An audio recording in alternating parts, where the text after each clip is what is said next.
everyone. It's 2 a.m. and I have a housemate who has work tomorrow, so I don't want to be too loud, and I also don't want to be here for too long. It's been a very interesting day. I want to start with a highlight. I moved to my new house, and it's not like a house, it's a room. It's a big room. I think the last time I was in a room this big, I was in Passau, in Bavaria, the touristy part of Bavaria, the city bordering Austria. Yeah. And I liked it there, but that place represents to me like a new beginning-ish, sort of, because I was moving out of the house in my village, the first place I lived in, Postmaster. Fakirchen is the city's name, I think. Anyways, I was moving from there for the first time in almost 1.5 years, and I really wanted to stay in a different place. I wanted to look for a job. I was done with the crazy semesters, and I really just wanted a fresh start. And me and my ex-partner had, been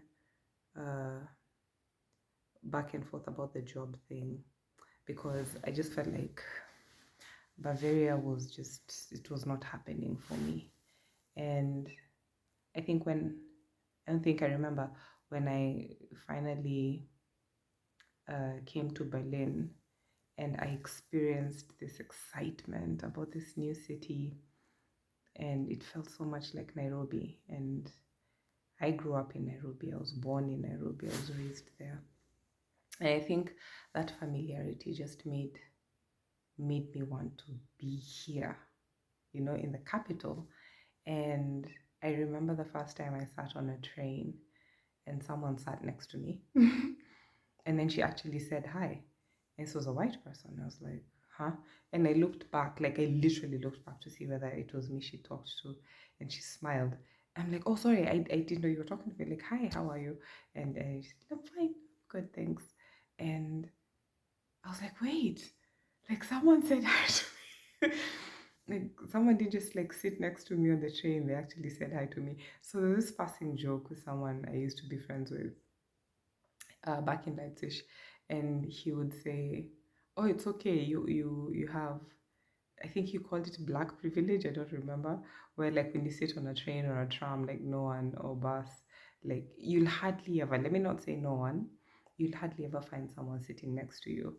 So I just kind of got used to oh well, no one will sit here, so I'll just put my bag on the chair. But if I find that the place, the train is overcrowded, I'll move my bag, because I have a lot of guilt about stuff like that, because I've been there. I've been that person rolling my eyes at the people who have their backpacks or baskets, an empty basket on their chairs, on their seats, while there are people standing for an hour. I'm like, what is actually fundamentally wrong with you when you do that? Anyway, that's a thing I think in my head, and I'm saying out loud because, yeah, I am shameless. I also had this conversation with my friend Abby today, and we were just ranting about what happens to people when they come to this country. People don't just do as easily the stuff that they would do back home, whether they're not as easy to confront about certain issues, or it's not as easy for you to confront them because you feel like you're overstepping. And it's when you've come from a collectivist culture and then you come to a very highly individualistic space, you notice even Black people change. And I get the adjustment. So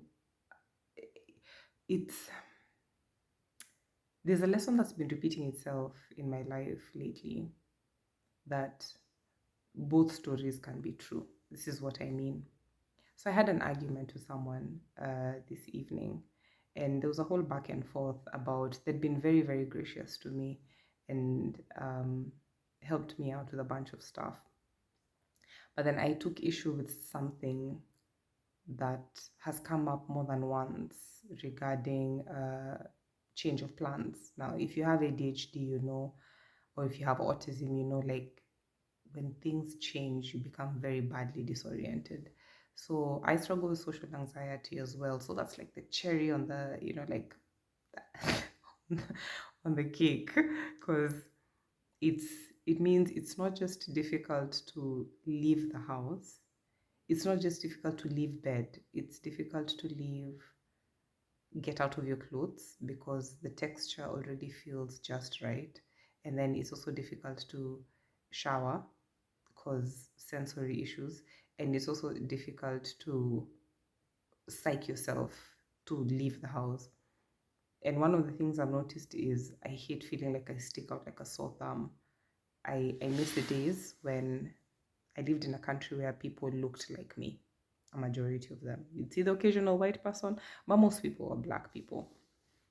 I became a black person here um, in Germany, and I've not adjusted to it. I've not adjusted to this. And so it's this is a big part of why I have so much social anxiety and why I feel safe indoors. And then add to that, my master's thesis is very triggering because I'm addressing some of the historical factors that have contributed to marginalization. And one of the marginalized groups I'm focusing on, of course, is Black people, but specifically Black women. And I've written about like I've been reading up on the fetishization of Black women and listening to people's lived experiences in Germany, not just women and men. And after the interview, some of these people have stayed in touch with me or at least shared some updates on the same thing. And you know, you go into this work hoping that you'll be proven wrong, and then you're proven right. When someone says, and I found myself in this situation, I when someone says you're always wondering whether someone is with you because um, they like you as a person or they're curious about dating outside the race, and so you're this experiment for them. And I've found myself in that situation lately. So I met someone on Bumble. This is me giving online dating a try, and it's not, as I said, swamp water. I think I said that on Instagram. um, have there been differences in opinion concerning certain very key factors? Yes. Why? Because our lived experiences are different. So, duh. Um, but the thing I really, really appreciate about this individual is that we're able to differ very respectfully. Like, if I don't like something, I feel like I can actually tell them, this isn't working for me. And, you know, like, you meet people and then some of these people write something on their profile, right? They're like, oh, I'm an empath, I'm a kind person, I'm a nice person, I'm like this, I'm like that. I'm starting to discover this person is actually what they said on their profile. Side note, this is, and I know age is not necessarily proportional to maturity, um, but I am starting to find that people who are older and people who've been in monogamous relationships where they've sort of had to focus and commit, and especially also if they've had children and have participated actively in raising those kids, there's a certain amount of empathy that they have that absolutely speaks to me. And this is what this is just me, okay, you guys. This is just me. I know I have seen on Instagram. I follow Indescribable, and she's hilarious, and she says she's just not interested in dating men who have kids. I totally understand why. I am, as someone who is interested in men who have children because I'm child free by choice, um, the real interest, one, I just like people who are busy, and then and two, kids have a way of softening that toughness that comes with cis het men. And it's just me, I guess, and maybe a few other people I've been talking to. Like, it's like when people, research has actually shown. So when I was reading up on allyship and allyship to the feminist movement, there's, it's called that, it's not Uncle Sam, it's not Uncle Ben. I don't remember what it's called, but it's the effect that um, daughters have on their fathers that causes these men to become feminist allies because they become more empathetic to the issues of women because they see their daughters and they're like, oh gosh, I want to leave this world a better place for her. I want it to be easier for her to be an entrepreneur, or I'd like to support women's issues because you see your kid and you're thinking, I want her to grow up to feel like she's capable of doing anything and everything. That's me paraphrasing it, but basically saying, um, and many women have commented on this that, oh, wait, are we saying that men lack empathy for their female partners, cishet men, but they have more empathy for their daughters? I guess.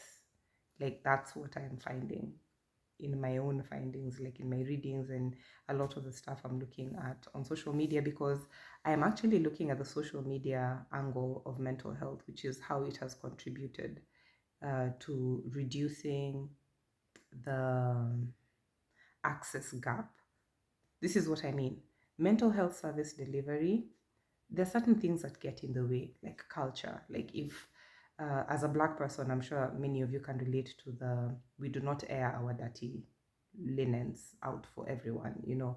And I've heard very many people say, let me not say very many, I've listened to quite a few women recount why their male romantic partners did not want to go for therapy. And they said, why would I have a stranger weigh in on my personal life or on our personal life? Isn't this thing that we have just between the two of us sacred or personal or private? And especially where you also be discussing like your sex life, your money, your family, and stuff like that. Now, for some people, it's very easy to be dismissive and go like, oh, that's just garbage. You don't want to do the work. But I get it. I get it because I did grow up hearing that we don't talk about personal issues in public. And and so this is the funny thing. Another thing that's been coming to me, and again it's about the two stories holding true, is I'm a feminist. I also love cooking, and cooking for people is my love language. So I'll be sat here having tough discussions about how abortion care is healthcare. I'm pro-choice through and through. I believe in the autonomy of like women. Like we should have autonomy of our bodies because no one is policing men on how they should dress and what they should, like men have never had to say my dress, my choice. So, which is something we used to say in Kenya. I don't know why this lighting is just not doing what it's supposed to do. It's not being consistent, but it's fine. So, and every time I hear people go like, yes, that feminism of yours, and I still hear that a lot. I'm like, do you care to understand what feminism is about? Or do you just want to hate on it because you're looking at feminism as a gender war, us versus them? Or you feminists are the reason why women have problems. I'm like, do your research. Patriarchy is to blame for men on men violence, men on women violence. Um, yeah, where women are having the whole debate about would they rather encounter a bear in a forest or a man. Many women are saying, yeah, give me the bear will just eat me and fine, destroy me, but yeah. Or shark versus man, and all those debates. um the two stories being true is also tied to, so for instance, I had a moment of reckoning when I had this argument with this person, with this individual. And I noticed I was trying to say one thing. I felt that they were hearing another. And I was like, wait, I can be grateful for your assistance in this matter, but also be upset with you in how you handled either the same issue or another issue, right? And I've heard relationship experts or yeah, let's call them relationship experts. I don't know what a relationship expert is. Like, is there anyone who's figured it out? I guess Esther Perel, Gabor Mate, maybe, yeah, but yeah, Esther Perel seems to have figured a lot of it out. And an expert is someone who's focused on the material long enough to be insightful in in offering solutions in different settings based, like individualized solutions. Anyway, this is just me rambling at 2 a.m. So the two stories being true. I sat and I like to question everything. I like to ask myself, oh, is this me?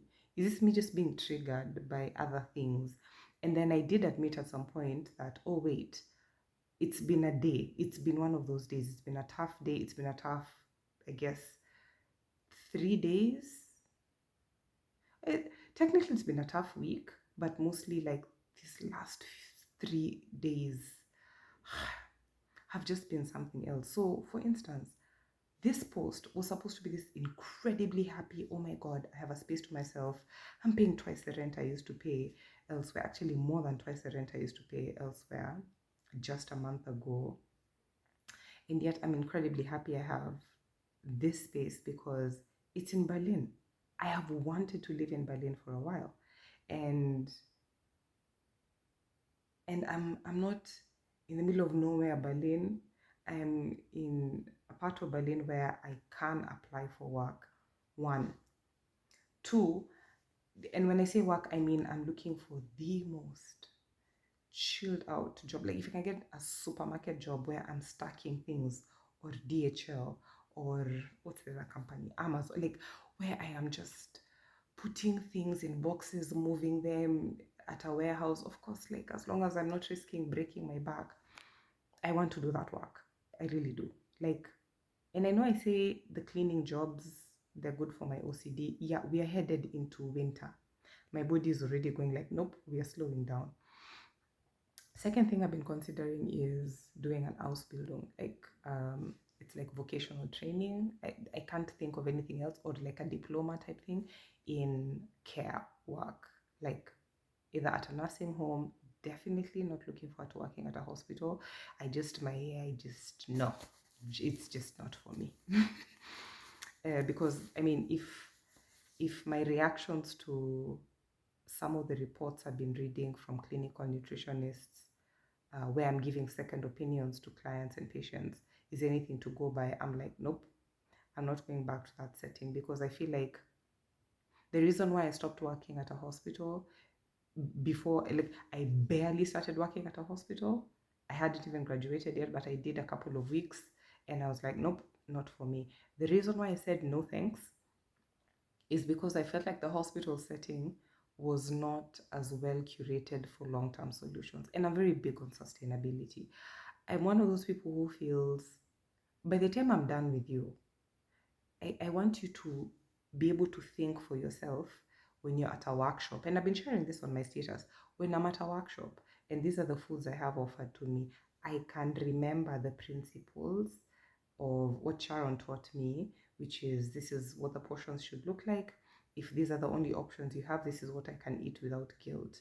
And if there is guilt because our feelings are very strongly attached to everything we do, whether it's what we eat or how we parent, and welcome to the human experience, then how do I mitigate that? I can go for a walk after my dinner so that I digest my food properly. And even if I've had a large buffet, because it's not every day I go for a workshop, I'm giving myself permission to just live a little because life is for living.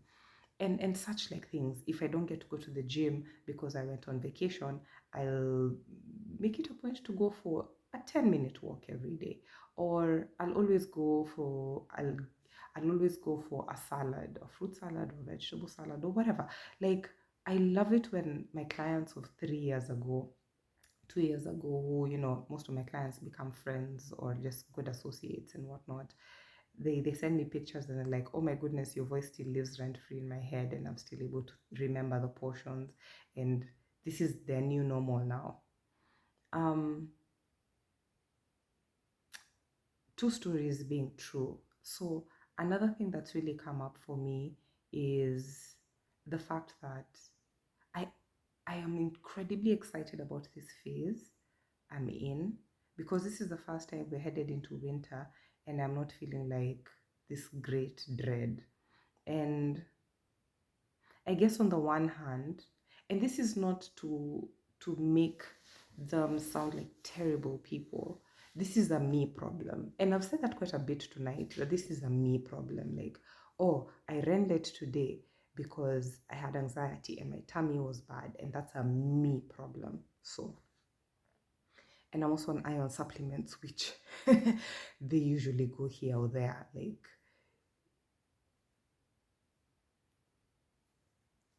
I do not even want to describe that.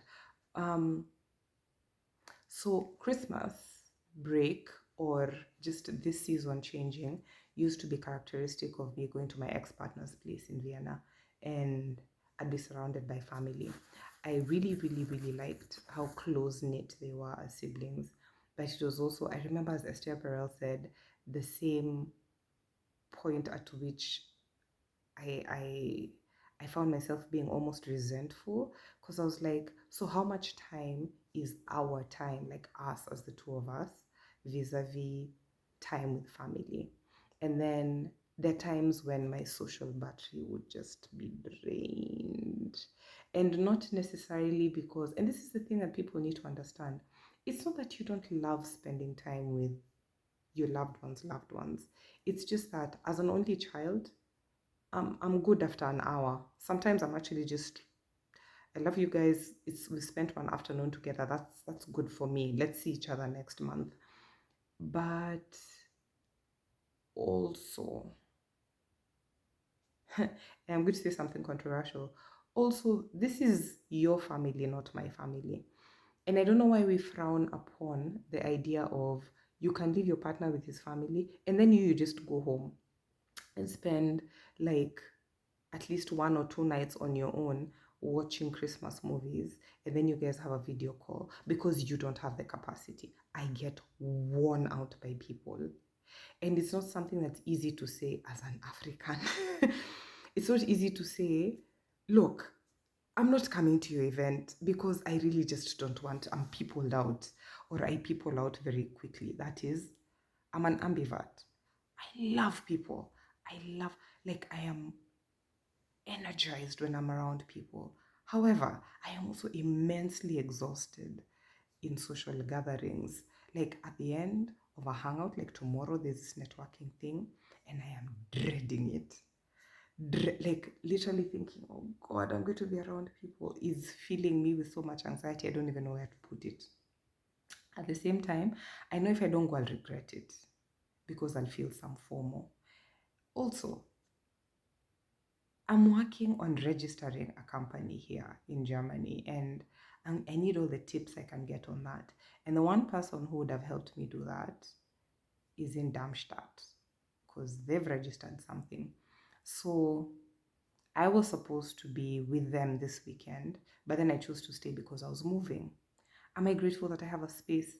Am I grateful that I've moved? Yes. Am I also thinking, ah, I could have just gone to Darmstadt and avoided so much of the run around I've gone through these past like 3 days, maybe 4, where I feel like the person helping me was bending over backwards to do this because they felt the urgency of my getting my own place. And then now I get here, and then they're like, oh, wait, so I guess I'm sorry it wasn't perfect. And I'm like, no, no, no, I am grateful. What I had wanted though was like if things had been a little smoother.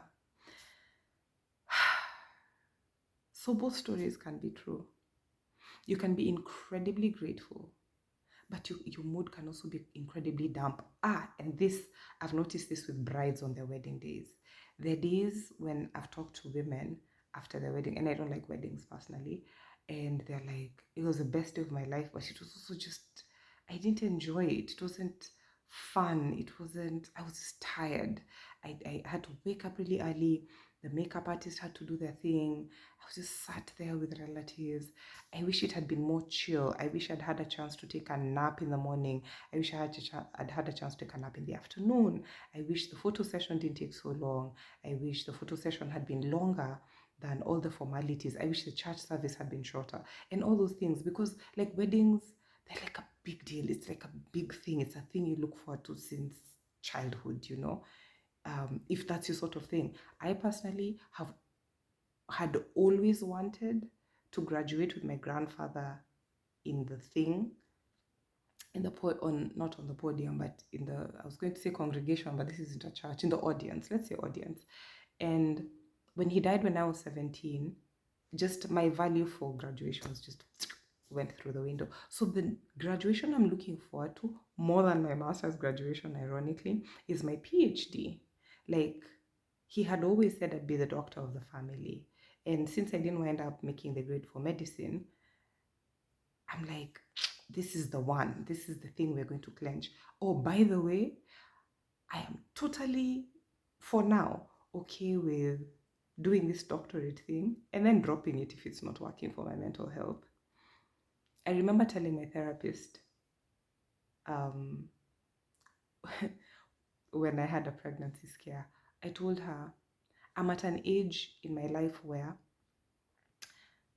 having a happy, healthy child is more important than getting a doctorate. And a doctorate, getting this PhD, has been a dream of mine, secretly simmering at the back of my mind. And those who've known are like my closest friends. Two stories can be true, you guys. You can be incredibly excited for something and also just filled with dread. Like, I can't believe I am paying 500 euros for a room. I used to pay 350 and I also used to pay 190. But of course, this room is bigger and I'm in Berlin where jobs should be easier to find. And should I decide to get into care work, prospects are better. Secondly, to be completely honest, also I'm about to run out of money. Like, my blocked account money is like where we are literally here. And I applied for medical leave. The certificate was not accepted because it was handed in on day 3 instead of day 2. Was it after day 3 instead of by day 3? So the winter semester ends during exam period, so February, March, I guess March of next year. And I haven't yet registered for my thesis. Like, I haven't registered that I'm doing it. The person who was getting supervised by my supervisor is done and graded and has graduated. And I am incredibly happy for the people who graduated. I even delivered a graduation cake because I know how to celebrate people's happiness even when it's not going well for me. And if I can't, I'll also tell you, there's a wedding I missed, and I told my friend, I think 4 years later, when we had that discussion, I was like, I just couldn't be happy for you at the time because I wasn't getting married and I thought it would happen for me. And I was just honest about it. Like, I was just quite envious and I didn't want to show up and dampen your mood on your special day.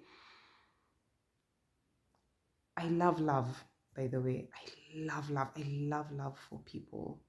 I just don't think it's for me, at least not right now. Is there a part of me that thinks that one day, oh, I'll meet someone and I'll be incredibly happy? Honestly, I don't. Right now, I really don't.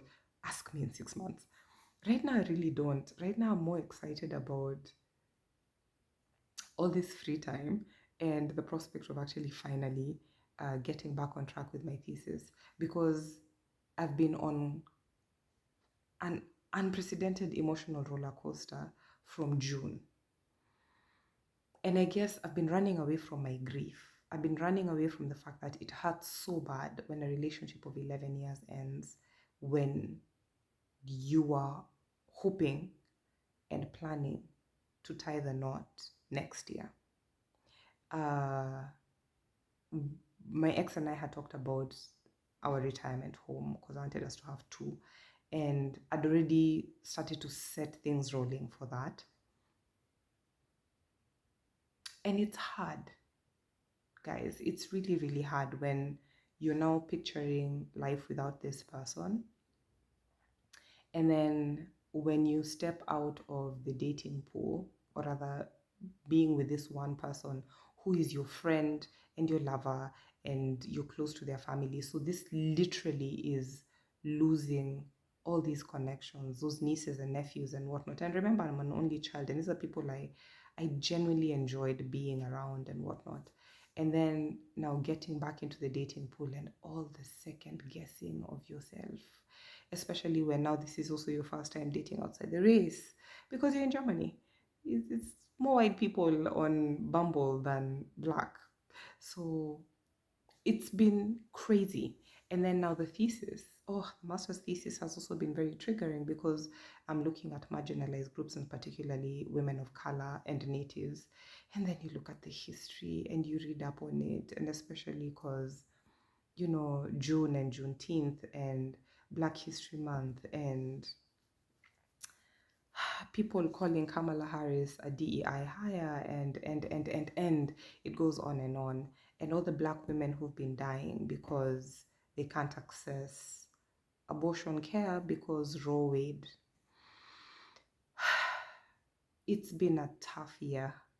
It's been a really tough year. And I think I needed to say that out loud because I was like, why am I so unable to to just celebrate things that are going right? Because some things are going right. Like my mental health was terrible in June and then far worse in July when I asked for medical leave because I was just like, what's the meaning of life? I had to write my professor and go like, I can't sit this exam. It's a 2-page report that I was unable to write for weeks. And now here I am. We're heading into the colder period. Like we're literally at 7 degrees. And I have a hoodie from home and I'm so happy. And I have coffee from Ethiopia, which was gifted to me today. And I have honey. I have Olive's honey from home. And I have peanut butter from home. And I'm reading an incredibly, not so easy, but beautiful book.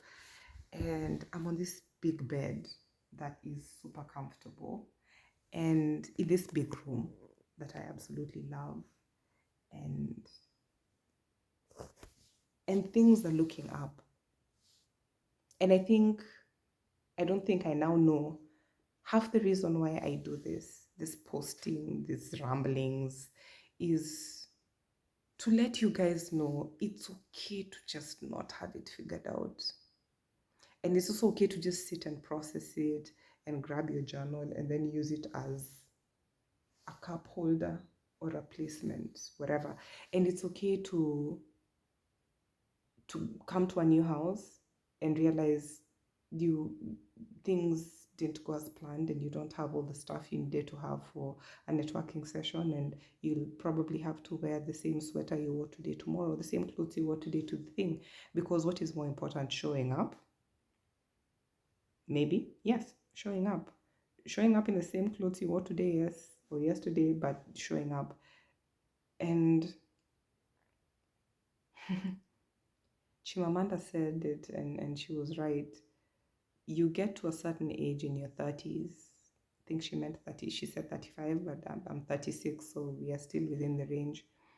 Where you look in your bag of chills, I want to keep this PG friendly, bag of Fs to give, and there are none left.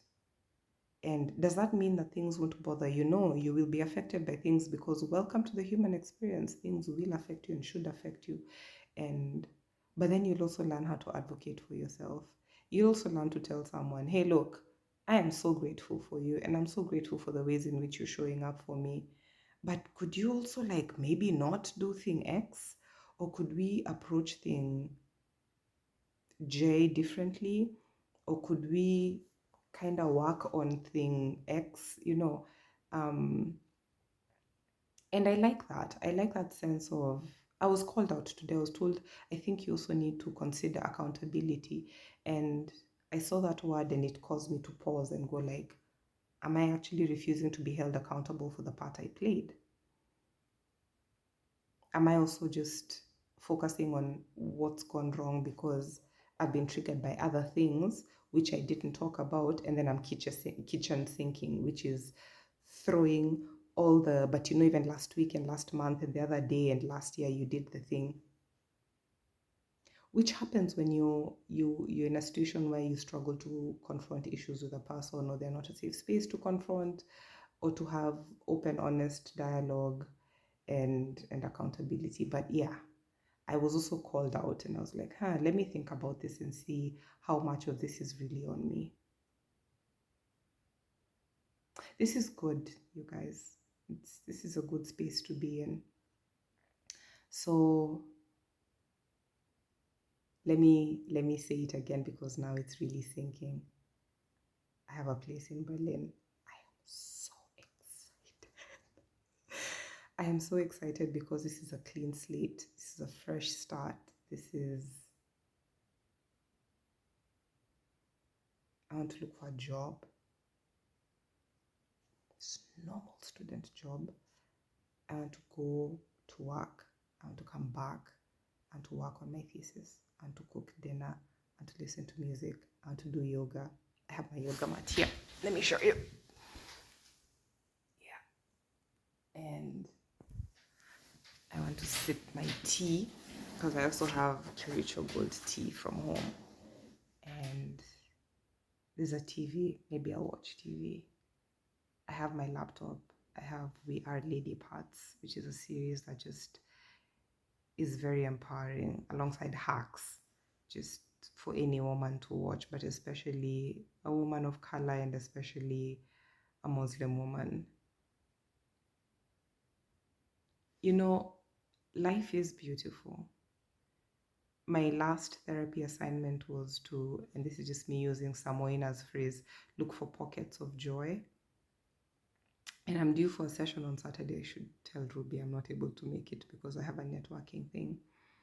And it's to look for pockets of joy, and I like that I've been intentional about it. And this isn't any toxic positivity nonsense. It's literally saying, man, it's been tough. However, I am grateful for this thing. So today, the week has been tough, but I'm so grateful that I've finally moved into my own space. It literally feels like a dream. It feels like a dream. I don't have my duvet. I don't have my pillows. I had pictured it working out in this perfect way. I can't think of any other example other than brides right now, but it's like when they say, oh gosh, these flowers were supposed to be burgundy, but they're, red instead. Burgundy is my BFF's red color, Anne. and But then sometimes at the end of the day, you go like, it was a beautiful day anyway. Considering how sick I've been feeling these past couple of days from last week, I'm just really, really grateful for today. I'm grateful that something worked out. I'm grateful that I'm putting myself out there. Oh, wait, you guys, I forgot to tell you. I'm also really grateful that an important contact I made in Munich has been sending me connections, links to events on LinkedIn. They are now aware that I'm in Berlin and he's in Berlin as well. And he matches talents with the companies looking for them, or talents with each other. Like if he knows that I'm a nutritionist and there's a company that could work that needs a nutritionist on board, then he refers me to them or links us up on email. And I mean, this is the thing I've been waiting for. This is the thing I've been waiting to have happen, to network and like I used to back home and then build these beautiful networks. And it's a lot like marketing because I've done this. You market, it's like the more you market, the more the likelihood of signing up a client. The more you put yourself out there and talk about the fact that you're looking to sign up new coaching clients, the more likely you are to actually sign up clients. The more you put yourself out there, the better your chances of getting the thing you're looking for. So I'm putting myself out there, and that effort felt diminished this week because someone made some weird comment about, yeah, this is, you just need to figure this out. You need to make smart goals. You need to add a proper, like, entrepreneurship type. It felt like a coaching session, like meeting. We just had this back and forth. And then after that, someone else put me down in a way, just dismissive, like, yeah, this thing is not working for you. Why don't you focus your energies elsewhere?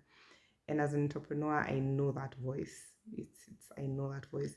And it's okay to sometimes take a break, go back to employment, and then focus on this thing on the side, which is what I'm forced to do because I have bills to pay right now. It's not all doom and gloom though, because I'm still building the practice. I'm still putting myself out there. I'm waiting to tell you whether I go for this marketing thing tomorrow and the day after tomorrow, because I got tickets and it's sold out. So it's a big deal. And this is the thing I was planning to wear. This, I've worn this so that I show it off. Look at those pockets. It's just beautiful. Yeah, so I think I look very nice in yellow, like a ray of sunshine, considering I call everyone sunshine. But this is Sharon Ogogo signing off. Remember to look for pockets of sunshine, and remember to be someone else's pocket of sunshine. Just make it your life purpose to just make at least one person grateful they ran into you today. Yeah, because what is life without kindness, right? What is life without a little yellow and sunshine? Stay happy and healthy. Someone please tell Dr. Mike I'm using that phrase because I still have a crush on him.